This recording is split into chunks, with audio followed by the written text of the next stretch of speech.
Hi everyone, good afternoon and thank you for joining us in our 2024 complimentary webinar series covering the FAR, or Federal Acquisition Regulations. We are coming to you live today from Washington, D.C., and we're glad you all could make it. Okay, so a bit about this series. As usual, all of our webinars are complimentary and recorded. The FAR has 52 total parts and we will run through them sequentially each week on Wednesdays and Fridays at noon Eastern Time. The recordings and PowerPoints will be posted within 24 hours of the webinar's ending. You can find the recordings on our YouTube channel simply by subscribing to it using the link you see on the screen. There is no cost. You can find the PowerPoint on the SlideShare site using your LinkedIn credentials to log in. Again, there is no cost. We also offer sponsorship opportunities. If you are interested, please send us an email to hello@jennifershouse.com. And now for how to sign up for this series. Unfortunately, there is no bulk registration, so you must register individually for each webinar. If you go to the Jennifer Schaus website, navigate to the section called the FAR, and you'll find the individual registration links. Also, the recording links will be posted here upon the completion of each webinar. Please note that we covered the FAR in 2020, so if you are eager to get a jump start, please find these historical recordings on our site. You can navigate to the Webinars tab, scroll down to the section the FAR 2020, and find them there. Because it has been 4 years, many of the regulations have changed and been updated, so please use this as a reference tool only. Okay, and now a bit about us. We work with established federal contractors worldwide, helping them to navigate the market. Our services range from market analysis reports to contract vehicles and compliance. Some of the contract vehicles we support are listed here on your screen. For more information, please visit our website. Okay, those are our services for federal contractors, but we also provide marketing and advertising services for organizations who are selling to federal contractors. We can add the extra muscle to your marketing efforts via our newsletter ads and webinar sponsorship to in-person events. Please email us and ask for our media kit. We are currently offering a discounted offer on our newsletter, which reaches over 34,000 subscribers. If you want to place an order or have any questions, please send us an email to hello@jennifershouse.com. As you know, congressional hearings on both the House of Representatives and on the Senate side are open to the public unless otherwise stated. We have a list here of the upcoming schedule, including the date, time, building, and room numbers. Most meetings take place in the Dirksen, Rayburn, or Cannon buildings. If you are selling to any of these departments or agencies, attending the hearings can be a great way to gather information, understand the process, and also network with influencers. Please join us for our Summer Shorts webinar series this August. We will be hosting 30-minute GovCon webinars with industry leaders. The series runs every day for 2 weeks, starting on Monday, August 12th and ending on Friday, August 23rd. Webinars will begin at 12 p.m. Eastern Time, and as usual, they are free to join. Both the registration and the recording links can be found on our website under the tab Webinars. Here's the lineup for Week 1. These leading ladies in the federal sector will cover various topics including contract finance, contract management, capture, pricing, and compliance. During Week 2, we will look at capability statements, BD, marketing, subcontracting, and M&A. Please join us for these upcoming complimentary webinars with various Apex accelerators. Jennifer will be covering GSA schedules as well as federal marketing for a local Apex accelerator in Virginia. These are online and complimentary webinars, so please join us. She will also be teaching classes for the Maryland Apex Accelerator, one tomorrow on GSA schedules and one Thursday, December 5th. And once again, these are complimentary. Jennifer is also speaking for webinars with the East Michigan Apex Accelerator. She will be covering GSA schedules and federal marketing, so look out for these dates in November and December. Our webinars are complimentary thanks to our longtime and generous corporate and in-kind sponsors. Please allow me to introduce them. We would like to thank our friends at GovEvents, the premier platform for posting events related to government and government contracting. You can find all of our webinars and our events at govevents.com, as well as recordings from our past 600+ webinars. We also want to thank Tom Johnson and his team at Set Aside Alert, the go-to publication for contracting opportunities for small, women-owned, veteran-owned, hub-zone, and 8A firms. Visit setasidealert.com for more information. The Fairfax Economic Development Authority has an online calendar of events and webinars. We want to thank them for posting our events and webinars on their calendar. The Virginia Apex Accelerator at George Mason University offers free one-on-one counseling to established government contracting firms in Virginia on federal, state, and local procurement topics. If you're interested in learning more, please use the links provided to explore their services, review homework recommendations, register for live training, and find useful links to agencies and other self-directed learning. One-on-one counseling is limited to eligible client companies. Appointment requests are handled in the order they were received and based on counselor availability due to high demand. Online resources and group trainings are free with no restriction on business location. Join the Greater Reston Chamber of Commerce's monthly GovCon Council meeting to network with peers, learn about upcoming events and opportunities, and help to shape future programming. The meetings take place the fourth Tuesday of each month at 8:30 a.m. at the Greater Reston Chamber of Commerce. The next meeting will be on August 27th. Do you want help winning government contracts? Bitsby can help. Users can find contract opportunities from federal, state, and local government. Additionally, you can search for teaming partners, incumbent point of contact, expiring contracts, compliance matrices, and also proposal templates. Create your login today at bitsby.com. Bitsby is an official partner of the U.S. Small Business Administration's ETG Empower to Grow program. Events are the ultimate engagement channel to bring government and industry together. 68% of government personnel report that they attend more than one event each year. The Federal Business Council, or FBC, has worked with government and industry for 45 plus years to create gatherings where ideas are shared and to help government achieve its goals. This includes agency industry days, cybersecurity symposiums, technology expos, and offsite meetings. FBC provides full lifecycle meeting planning and event management. With over 5,000 meetings under their belt, FBC has the experience, systems, and personnel to make your next event exceptional. Learn more at fbcinc.com. Now, last but not least, please check out our friends over at GovBrew. GovBrew is the most read GovCon newsletter, keeping thousands of GovCon professionals in the loop with news, updates, and opportunities in the federal contracting market, all in a fun and accessible email that only takes 5 minutes to read, and it's 100% free to join. It goes out every Monday, Wednesday, and Friday at 7 a.m. It's filled with great content, event postings, webinars, and more. We encourage you to sign up at govbrew.co, or you can use the QR code you see on the screen. And now the reason we're here today is to cover FAR Part 50. Let's meet today's speaker. Please welcome Alex Soria to the webinar. Alex, we're so glad to have you with us today, and we're excited to hear your presentation. I'll put myself on mute and turn the floor over to you, so please let me know when you're ready to get to your next slide. Thank you, Emma, and thank you everybody for joining. As Emma said, my name is Alex Soria. I'm a partner at Miller & Chevalier. We're a law firm here in Washington, D.C. My practice focuses on the full range of government contracts matters. So we work with the entirety of the FAR and the DFARs and other supplements. But like kids and pets, I know we're not supposed to have any favorites, but FAR Part 50 is one of my favorites. As you see here, the title of FAR Part 50 is Extraordinary Contractual Actions and the Safety Act. And one of the reasons that this particular FAR part I find to be incredibly interesting is the key word in this phrase in the title of FAR Part 50 is extraordinary. The FAR part focuses on situations where either the terms of a government contract or the law itself does not, provide a remedy in a extraordinary situation, and it wouldn't be in the government's interest to either let the contractor fail or expose the contractor to unnecessary liability. So what we're talking about here is a part of the FAR that really focuses on some of the hardest problems that, as a practical matter, government contractors in the United States encounter on a daily basis, and the ways in which the government and contractors can partner to work through those issues when it's in their best interest to do that. So this will be, I think, or hopefully an interesting discussion of the FAR part. We'll walk through each element of the subpart, and then hopefully give some practical examples of how this is applied in practice. Next slide, please.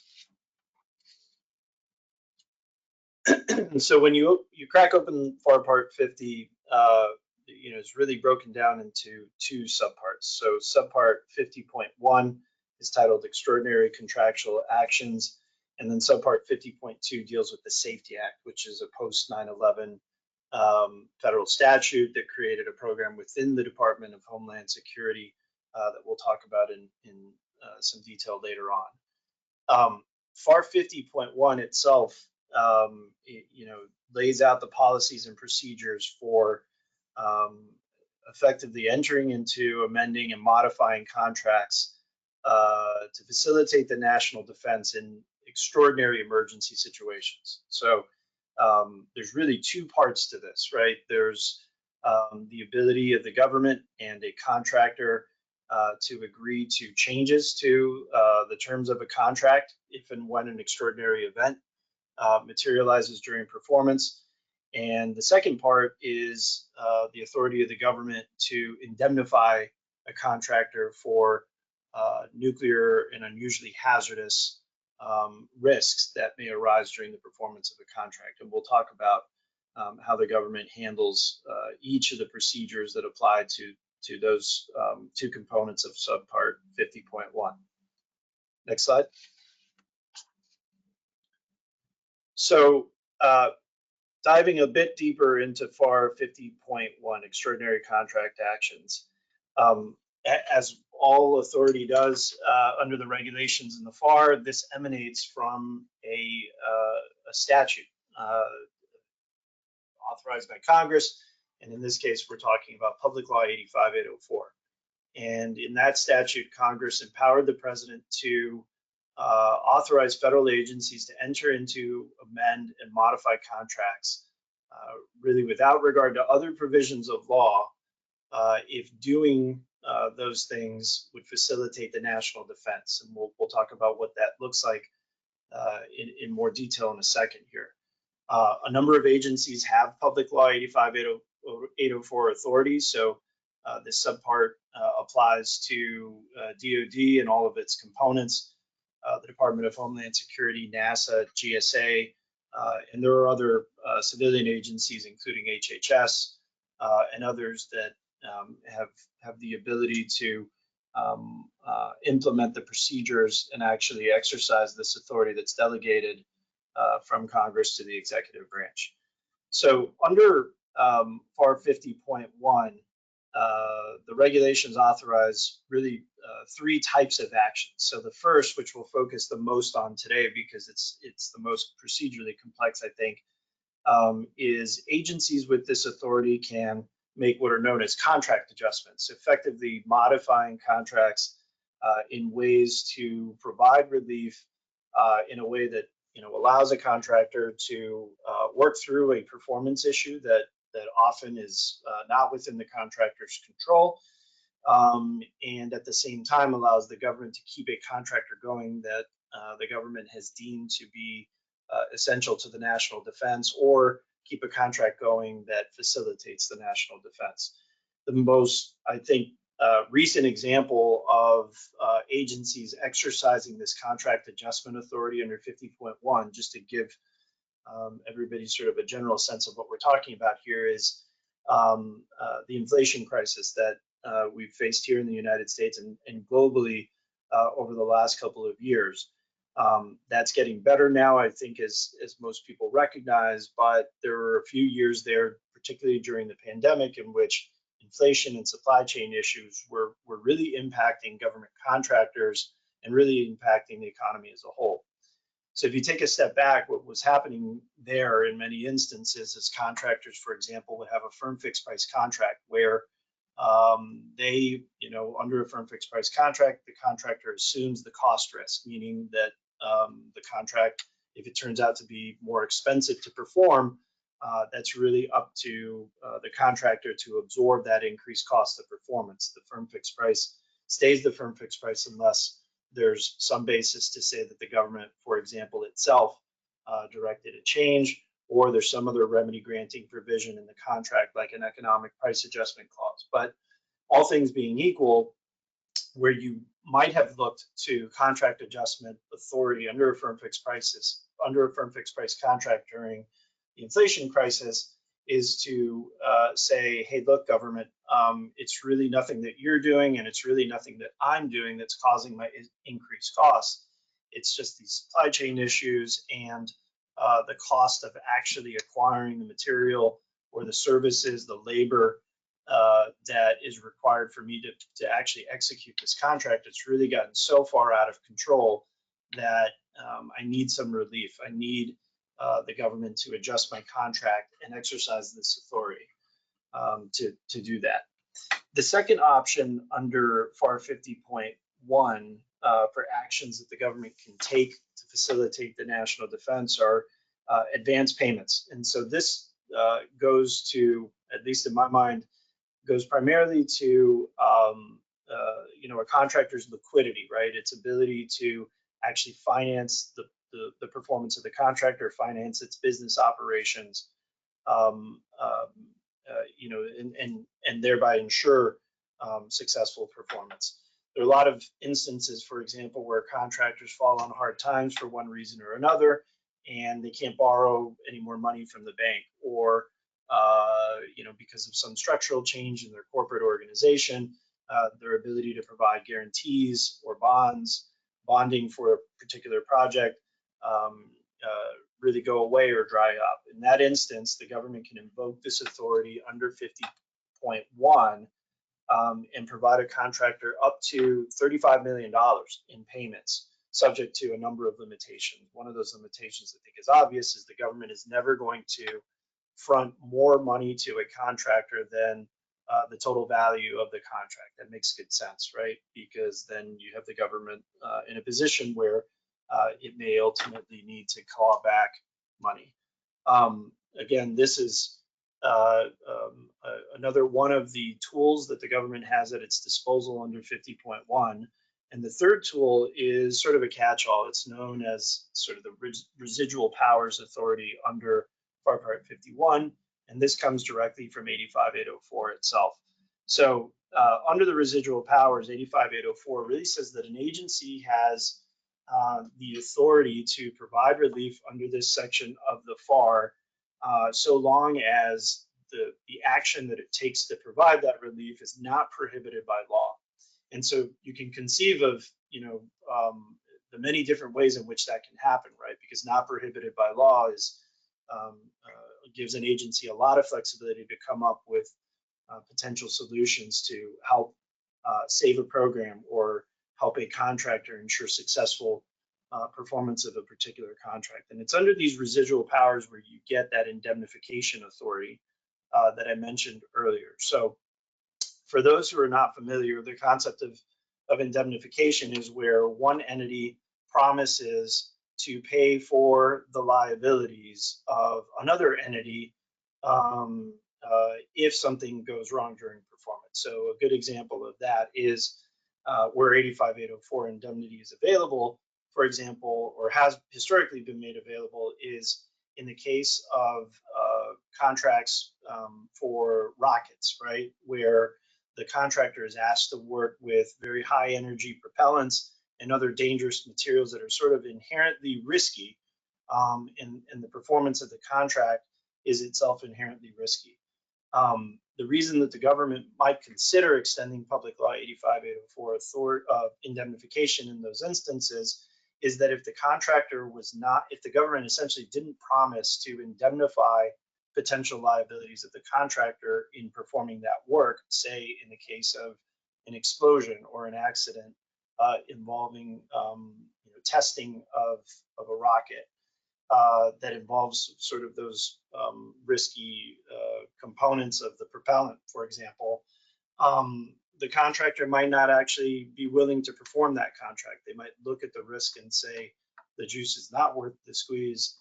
The money we can get for performing this contract is simply not worth the liabilities. In that sense, the government invoking its residual powers to extend indemnification to the contractor in that instance might provide the contractor enough comfort, enough incentive to actually go out and perform that work, right? So it's really those three options: contract adjustments, advance payments, residual powers. Today we'll focus mostly on the contract adjustment piece and certainly touch on the indemnification piece. Less time spent on the advance payments, but hopefully that provides a general overview of the authority that's allowed or authorized under 50.1. A really key limitation here is set out in 5101-2, and you see it on the screen here. The government really ought, this is authority that's pretty rarely invoked and is designed to be pretty rarely invoked, right? So you can see why that first limitation, you don't want this authority being exercised by the government willy-nilly in a way that would encourage the contractor to perform in a careless manner or in a way that runs up a bill, for example, and then puts the government in a bad position of having to decide between providing a contract adjustment or saving the program, right? And so this authority really should be exercised by the government in a really careful and thoughtful way. The other limitation, this is a really significant point that's laid out in this provision, is that the authority is not available when there are other adequate legal remedies available, right? And so what does that mean in real terms?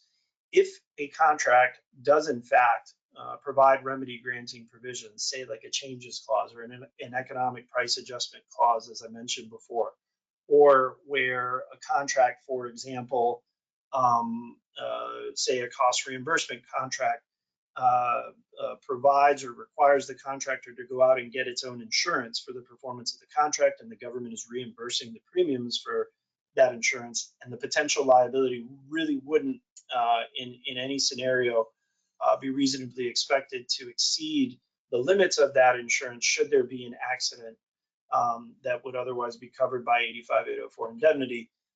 The FAR here is signaling that if there are other ways to make the contractor whole or to give the contractor potential relief, whether it's under the contract itself or elsewhere in federal law, this authority here should really be invoked as a last resort, and that's a really critical limitation here. What we're talking about, again, is where I started, is the truly extraordinary performance problems that can arise and often do arise in government contracts. That's where this authority really ought to be focused. Next slide, please. So contract adjustments, how are those managed?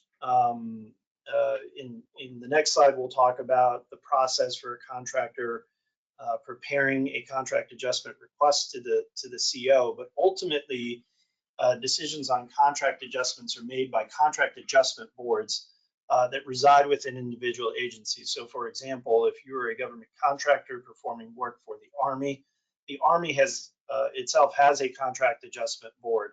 NASA has a contract adjustment board, and that's comprised of senior officials who have the authority to review, approve, deny any of the actions. So a contract adjustment, advance payments, or the exercise of residual powers. These contract adjustment boards have the ability to provide that relief or ultimately deny that relief. So it's a request is ultimately made initially to the contracting officer via the contracting officer. It eventually flows up to the contract adjustment board, which will consider the request in detail. Limitations on this authority, right? Again, we talked about a few of those on the previous slide. You've got to persuade the contract adjustment board that giving you the relief that you seek facilitates the national defense. Again, that's grounded itself in the 85804 statutory authority itself. You do have to convince them that there is no other adequate remedy under the contract or elsewhere in law, as we discussed a moment ago. There are limitations. Again, I mentioned the $35 million figure. The contract adjustment board can go up to $35 million in relief, but if they go over that relief, you need to go an extra step and seek congressional approval, which, as most folks can probably guess, is quite difficult. There's nothing in this authority that allows the government to circumvent the rules for obtaining full and open competition under a contract, and that's a really important consideration, right? Because if the relief being sought by the contractor has the effect of limiting competition in a way that conflicts, for example, with the Competition and Contracting Act, a contract adjustment board will take a very close look at that and consider whether or not the relief being requested is appropriate. The contractor has to submit a request, as I mentioned, and then there are other limitations within specific agencies that are specified within their own regulations. So as you prepare, for example, if you're a government contractor on preparing to submit a contract adjustment request. Certainly FAR 50.1 is the starting point.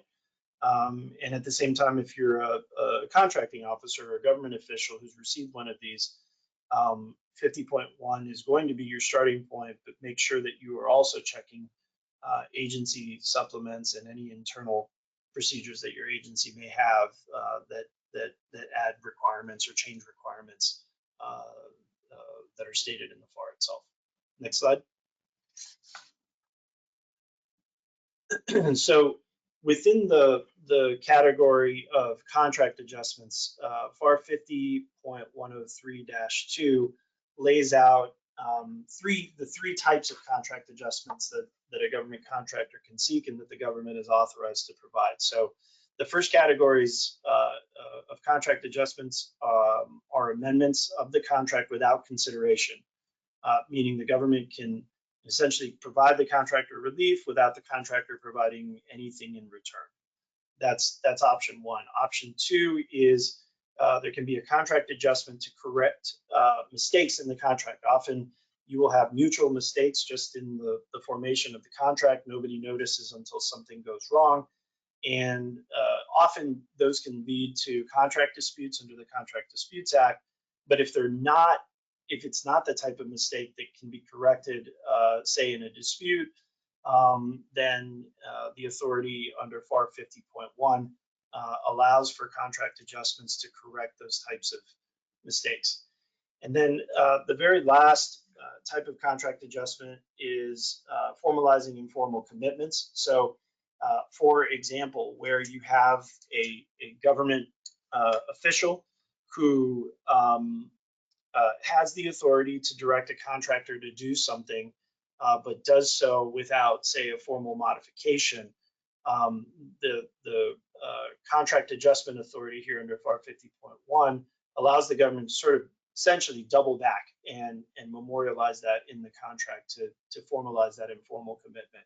A lot of times what you'll see where this authority is invoked is say there's a flaw in the government's design specifications for a construction project or for a weapon system, although to a lesser extent these days. And that flaw is deeply embedded within the specs, right? You've got complex specifications and it doesn't come up until you're a third of the way through performance. That design specification flaw comes to light during performance, and lo and behold, you look at the contract's remedy granting clauses, and there's really potentially nothing in the contract that covers the type of scenario that you're in, or where the government says, for example, it's really not worth having a contract dispute here with the contractor. It was our mistake, and so really what we should be doing is invoking this extraordinary contractual authority to make a contract adjustment, because if this program slows down or cannot proceed on schedule, for example, the national defense may be adversely impacted, right? So that's I think an example of where this comes up often. Another place where this comes up is the government, again, is dealing with a particular program that is so essential to the national defense. So think, rapid requirements that are dictated, say, all the way at the Joint Chiefs of Staff level, where the government, the Pentagon, identifies an emergent operational need. Contractor is brought on board very quickly, and then encounters some performance problem that either both endangers performance or puts the contractor in a position where they're unable to perform profitably, or if they do fully perform, it would put them at a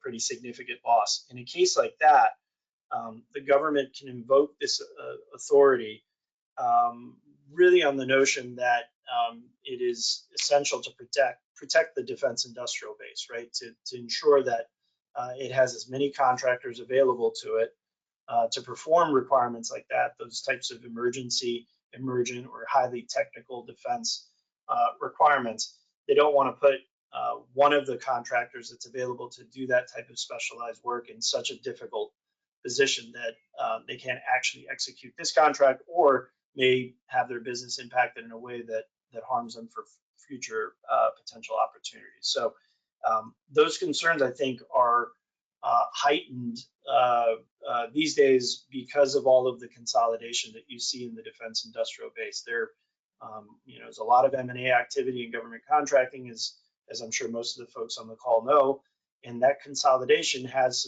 some secondary consequences. There are fewer options for the government to choose among for certain types of requirements because there are only certain companies that are doing certain things.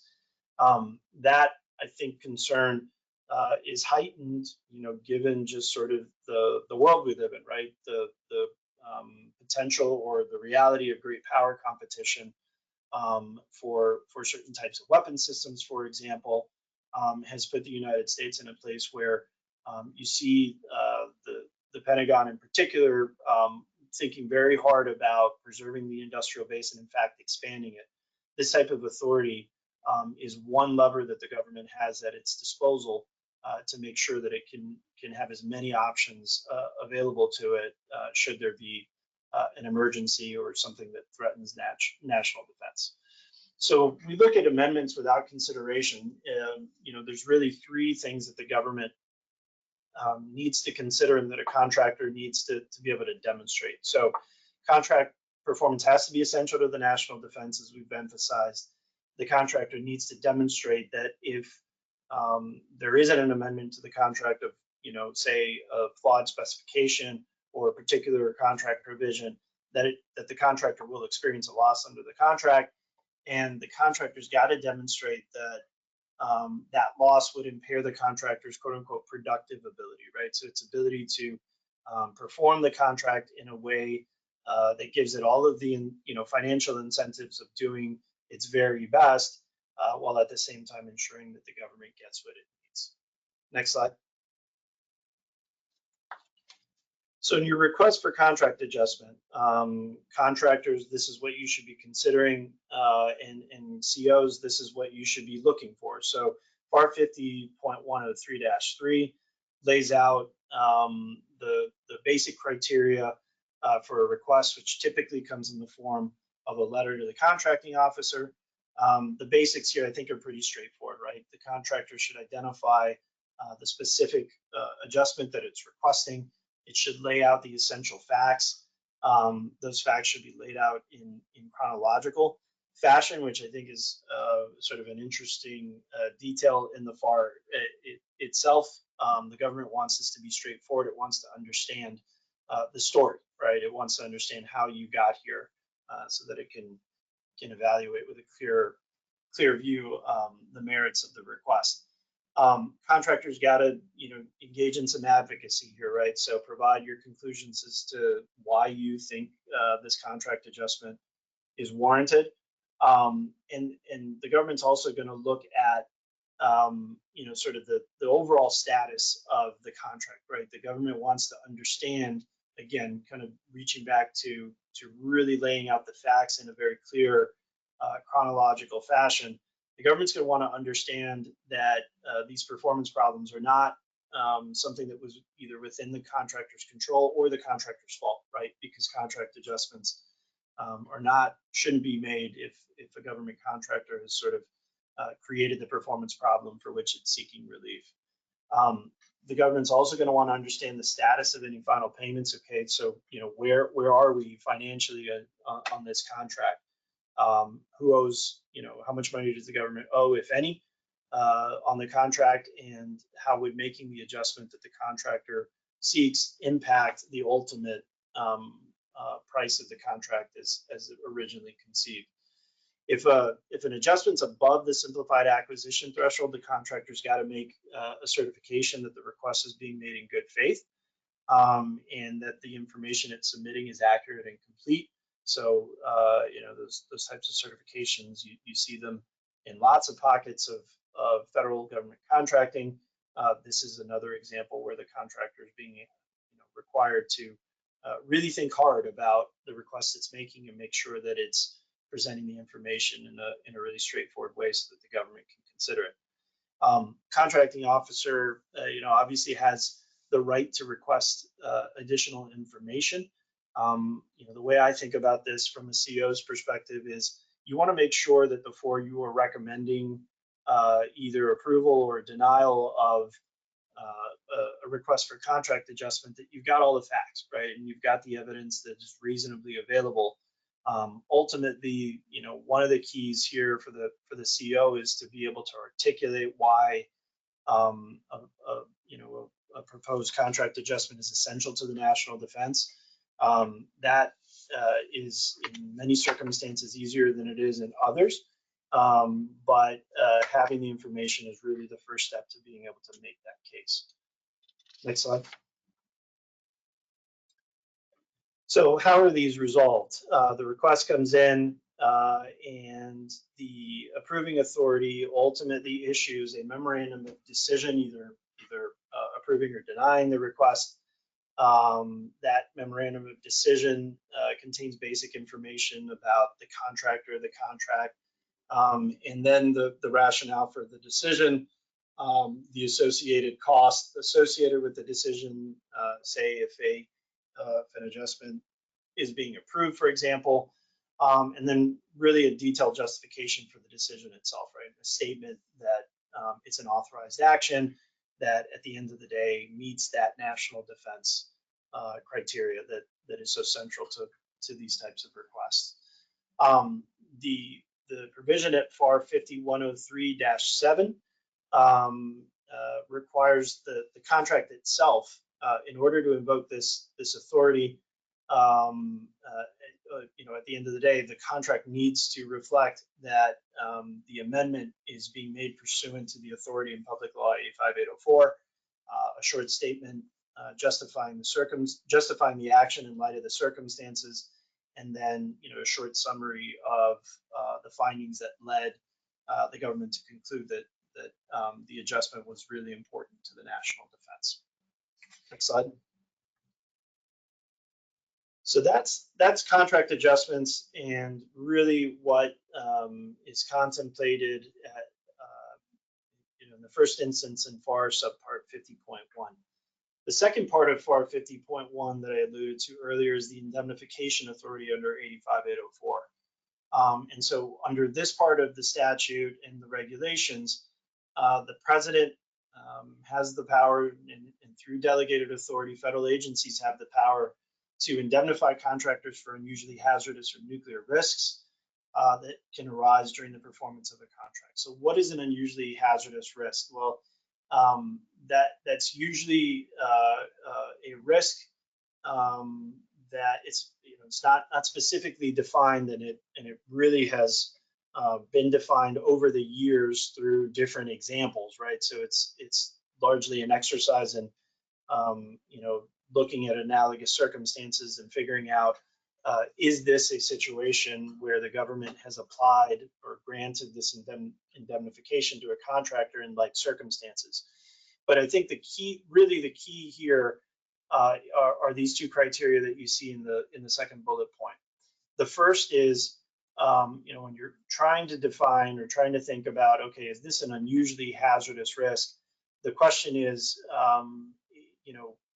is this the type of thing that is, whether it's likely to happen or not, is it the type of risk that if it does materialize, that regular private insurance would either be unavailable, inadequate, or too expensive, right? And so that's a really key part of any request for Public Law 85804 indemnification.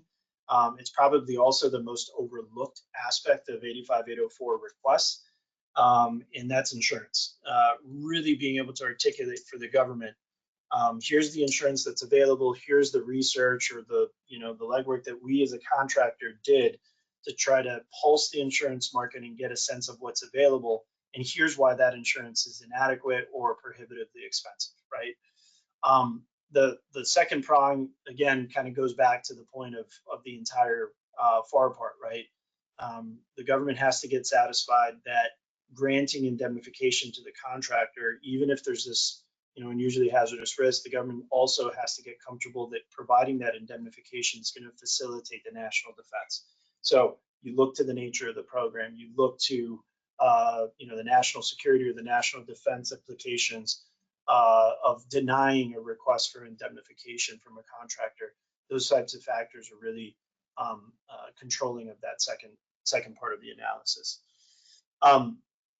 So when the indemnification is granted, it's actually quite powerful. So the government provides indemnification to contractors in via various federal laws. So for example, this mentions nuclear risks. There's another federal statute known as the Price-Anderson Act, where there's some overlap with 85804 for those types of nuclear risks.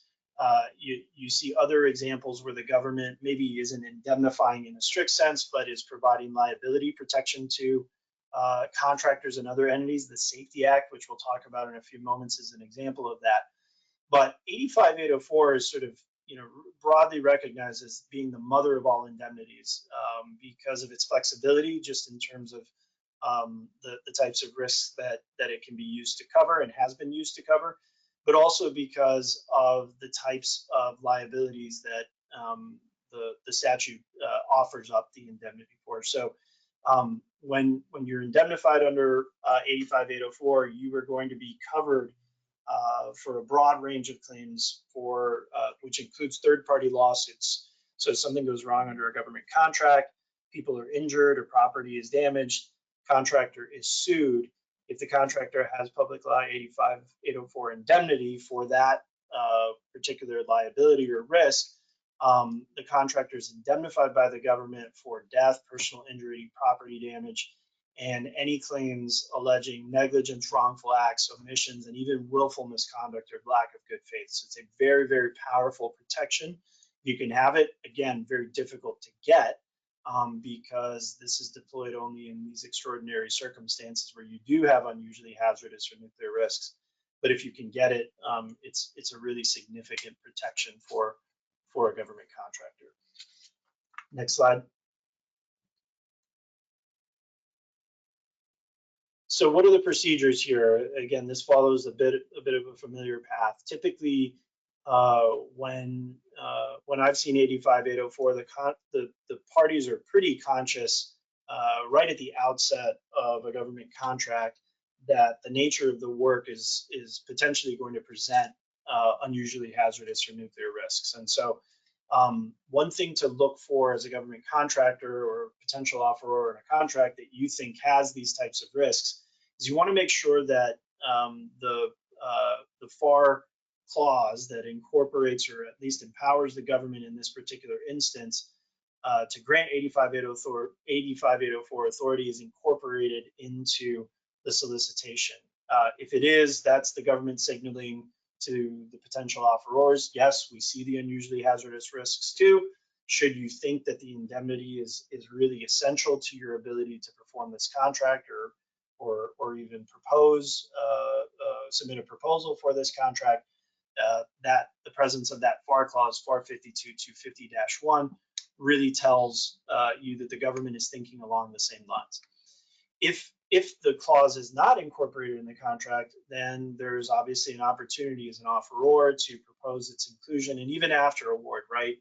Should a particular risk or performance under a contract materialize in a way that gives rise to those risks after award, the contractor can always request the inclusion of the clause, and that triggers a series of events, right? So any request that a contractor makes should really lay out the case for, one, why the performance of the contract gives rise to an unusually hazardous risk, two, why private insurance is, again, unavailable, too expensive, or inadequate to address that risk, and three, why providing indemnification from the United States government is really essential at the end of the day to facilitating the national defense. So when a request like that is made to the contracting officer typically will take the request to legal counsel, up the chain to the programmatic level, and collectively, the contracting officer takes advice from all of those constituents and ultimately makes a determination. If the request is denied, the CO is supposed to let the contractor know shortly thereafter and provide explanations as to why the request was denied. If it's approved, the CO executes a memorandum of decision, and if the FAR clause is not already incorporated in the contract, it does so at that point. In preparing requests and in reviewing the requests, both contractors and the government should be mindful of the potential need to indemnify subcontractors, right? So often 85804 discussions between industry and government are really focused at the prime contractor level, which that makes sense as a practical matter for lots of reasons. But at the same time, if you're working on an unusually hazardous program, there are often subcontractors who are facing the same level of risk, or maybe even more risk than the prime contractor itself. And so that's a small pitch for don't forget the subcontractors on these programs when you're having these discussions, because often a subcontractor pulling out of one of these programs can also have a really negative impact on the national defense as well. Next slide. So what happens if contractor submits its request, it takes its shot, and the government denies the request? So typically, the courts, boards of contract appeals are not going to review a contracting officer's decision denying a request to include the FAR clause, the FAR 52-250-1 into a contract itself. But the boards and courts will review a contract dispute where that clause is already included and the government has made promises to indemnify the contractor for certain risks. So a good example, and there are a number of examples of this in fairly recent years, where the government approved a request, put the FAR clause in, promised to indemnify specific liabilities. During performance, those risks, those liabilities materialize, and contractor then says, okay, government, it's time to indemnify me because I've been sued in federal district court or in state court somewhere in the United States. And the government says, I'm not going to actually indemnify you. I'm not paying for that because, for example, the risk that you're being sued for falls outside the scope of the risks that I promised to indemnify you for, right? So that's an example of where a regular old contract dispute about the interpretation of the contract itself can arise in the application of 85804 indemnity. Those are going to be handled like regular old contract disputes. So if you have the standard disputes clause in your contract and you've got a specific promise to indemnify the contractor and there's a dispute about that, contractor can submit a CDA claim to the contracting officer. The CO will obviously decide that or deny it. And ultimately, the contractor has the right to appeal to a Board of Contract Appeals or the Court of Federal Claims for an independent review. As I mentioned earlier, really, as a government contractor, the keys to securing indemnification here are making that national defense case. Why is it that what you are doing is really essential to the government's national security and national defense goals? Contractor should be able to point to examples, if it can, of the types of liability that it would be exposed to should something go wrong.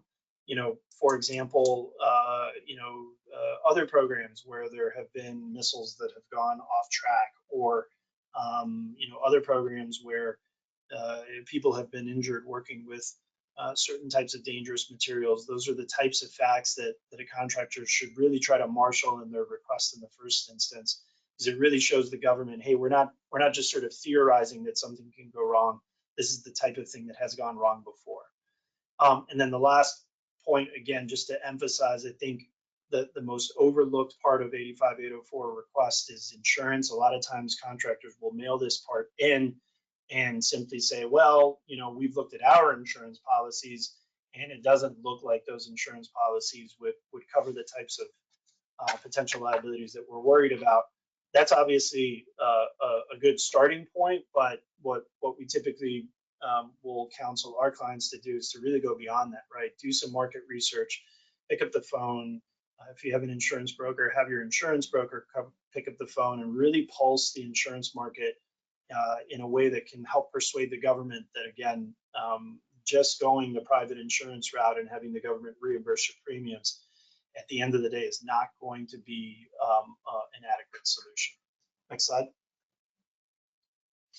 All right, so switching gears here to FAR 50.2, the Safety Act. So Safety Act stands for the Support Anti-Terrorism by Fostering Effective Technologies Act of 2002. And as I mentioned before, Congress passed this statute in the wake of 9/11 when companies that, government contractors that manufacture anti-terrorism technology like baggage scanners,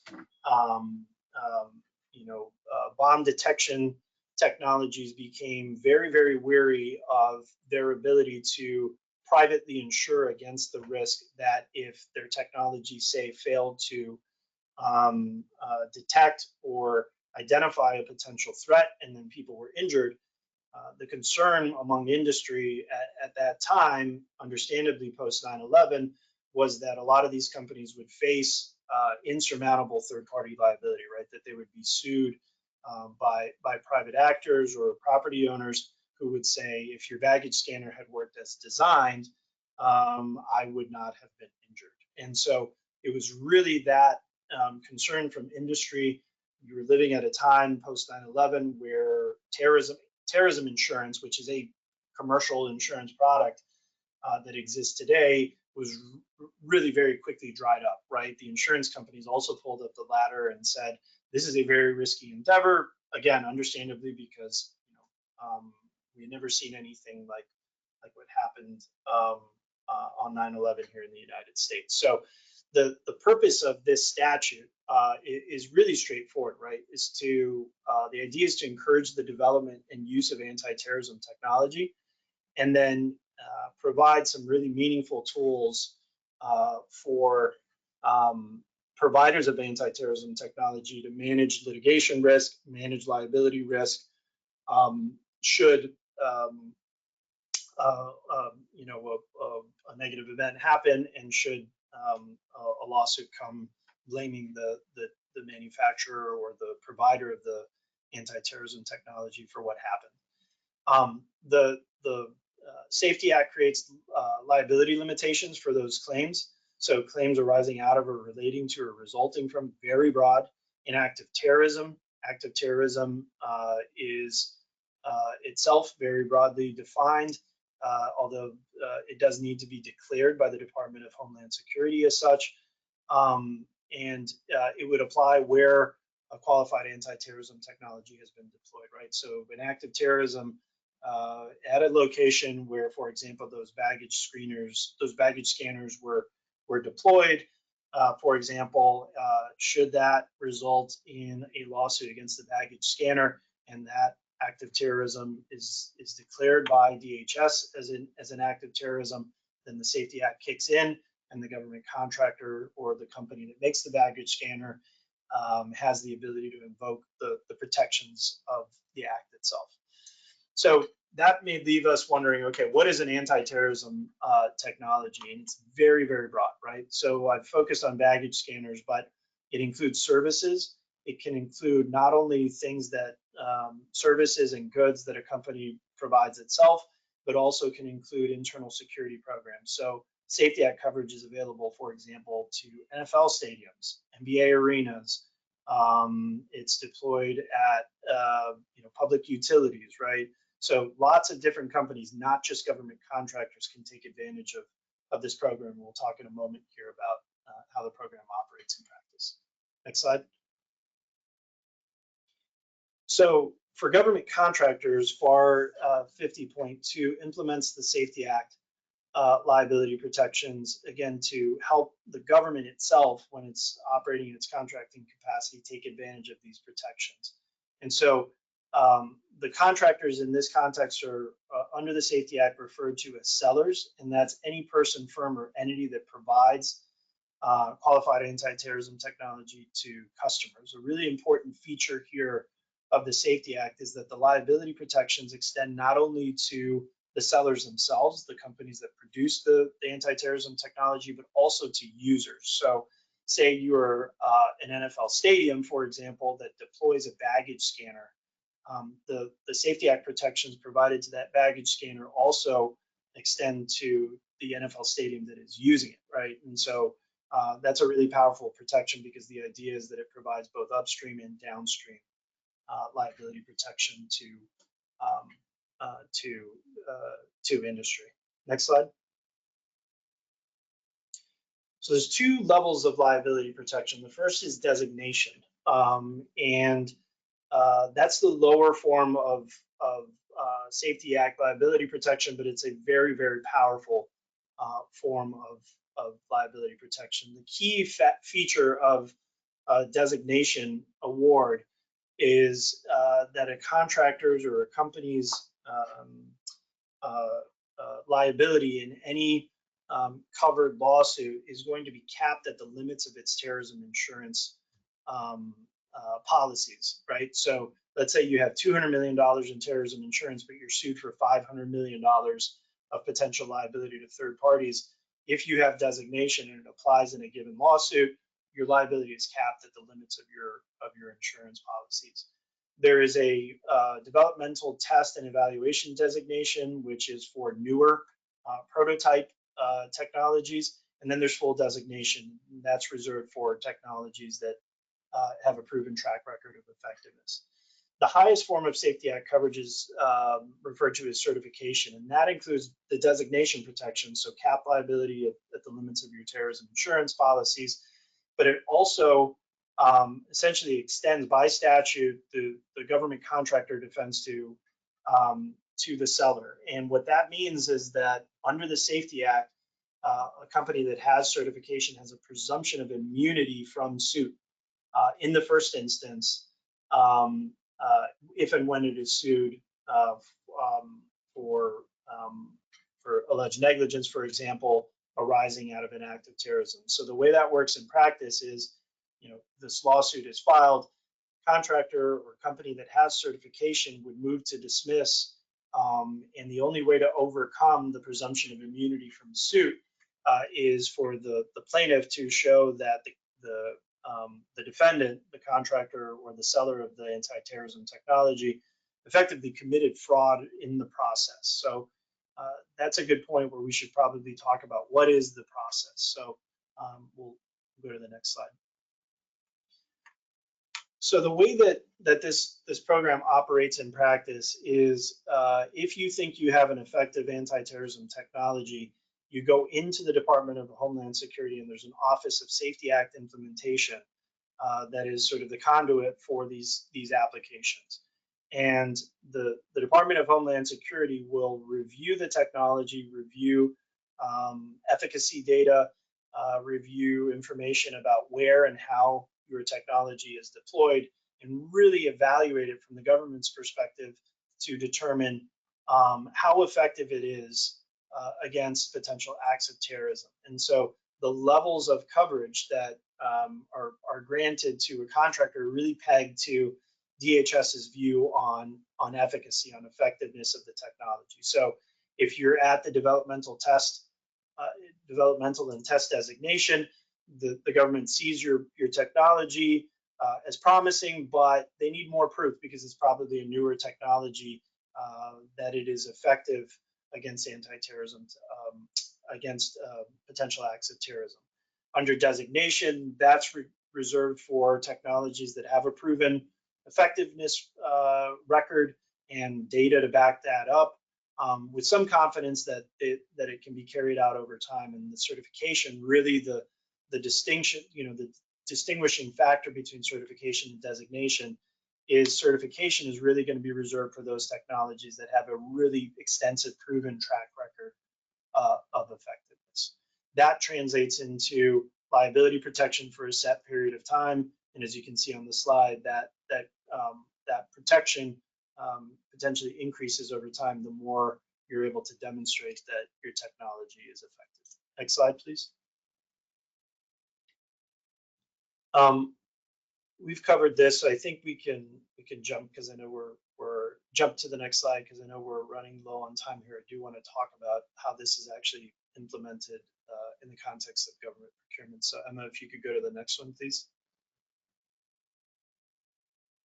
So under the FAR, what agencies are tasked to do is to look at their requirements, look at, as they're formulating those requirements and starting to think about market research and starting to think about how to structure a procurement. If in conducting market research, an agency looks at its need or its requirement and says, gee, this really is the type of technology, anti-terrorism technology, that could qualify for Safety Act protections. And so that puts the government in the position of doing, having the authority to do a couple of things, right? So the key here is that this really should be part of market research. It really should be part of any early planning that you are doing in the acquisition cycle, is understanding, hey, are there effective technologies out there in the marketplace that could qualify for Safety Act protections, and in a way that could help ultimately deliver the best value for the government. Next slide. So in practice, the way that this works is, let's say the government does identify such a technology, or looks at its requirement and says, I don't see anybody that has Safety Act coverage for this, but maybe DHS would grant them Safety Act protections for this technology. The government can send a pre-qualified designation notice to DHS, and DHS will then, on a very streamlined basis, hopefully expedited basis, take a look at a very high level at that submission and either determine affirmatively or presumptively that that technology would satisfy Safety Act criteria, either for DT&E designation or certification. The FAR then includes these two clauses, 5205-3 and -4, that lay out the procedures that would apply in the procurement itself. So if you want to make award contingent upon the successful offeror achieving Safety Act protections, actually achieving an award from the Department of Homeland Security, you use the -3 clause. Or if you want to make award with the assumption, effectively move forward with award with the assumption that DHS will actually ultimately award Safety Act protection at some level, then you use the procedures at -4. Next slide. So that's it. I know we covered a lot there, but thank you for your time, and thank you for listening. If you have any questions, feel free to reach out to me. My email is on this last slide. I really appreciate you joining. Thank you. Thank you, Alex, for such an informative presentation, and thanks you to everyone for joining us today. As mentioned, you can always catch the recording on our YouTube channel within 24 hours, and you'll find over 700 webinars on government contracting there.